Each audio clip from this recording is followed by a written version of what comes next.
Guys, तो चलिए आज का वीडियो शुरू करते हैं। जब किसी कंपनी का नेट प्रॉफिट 76% गिर जाता है, तो जैसे इस कंपनी के साथ हुआ है, तो इन्वेस्टर को लगता है कि कंपनी का परफॉर्मेंस वीक हो गया है। इस वजह से लोग अपने शेयर बेचने लगते हैं और स्टॉक 8% जाता है। ये गिरावट हुई है क्योंकि प्रॉफिट कम होने का रीज़न था। रेवेन्यू 35% कम हुआ है और एक्स्ट्रा इनकम भी कम हो गई है। आईपीओ फंड का यूज़ और नॉन कैश एक्सपेंसेस भी। मतलब पहले Q4 फाइनेंशियल ईयर 2025 में कंपनी ने 31 करोड़ का प्रॉफिट कमाया था, लेकिन अब Q1 फाइनेंशियल ईयर 2026 में सिर्फ 7.5, जी हाँ 7.5 करोड़ बचा। प्रॉफिट में बहुत बड़ी गिरावट आई है।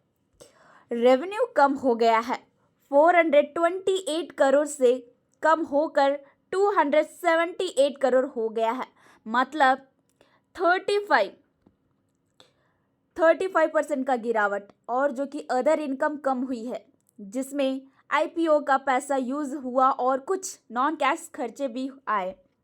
इन्वेस्टर को लगा कंपनी की परफॉर्मेंस वीक है, इसलिए स्टॉक 8% गिर गया है।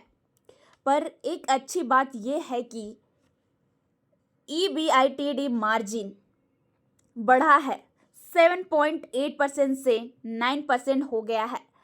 कंपनी ने रिकॉर्ड 515 करोड़ के नए ऑर्डर्स लिए हैं। टोटल ऑर्डर बुक है 2131 करोड़ तक पहुंच गया है। इसका मतलब ये है कि आगे चलकर कंपनी के पास काम की कमी नहीं है। बस अब एग्जीक्यूशन और प्रॉफिट दिखाना पड़ेगा।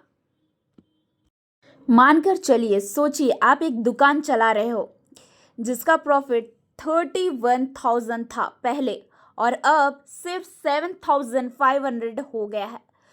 तो जो कि कस्टमर होंगे या इन्वेस्टर, वो थोड़ा मतलब कि डर जाएंगे दुकानदार, और जो कि दुकानदार पर से उनका भरोसा उठ जाएगा, उनका जो कि ट्रस्ट है वो चला जाएगा, मतलब थोड़ा कम हो जाएगा। वैसे ही हुआ इस कंपनी के साथ।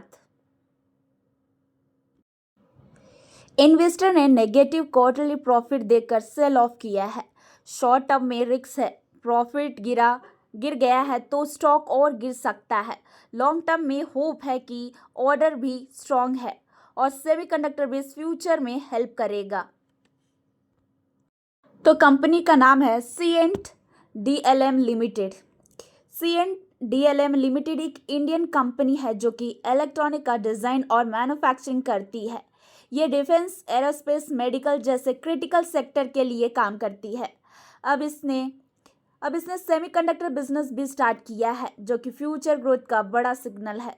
तो देखिए, कोई भी आपको स्टॉक बाई या सेल करने के लिए नहीं बोला जा रहा है, जस्ट आपको नॉलेज के लिए प्रोवाइड किया जा रहा है। Thank you.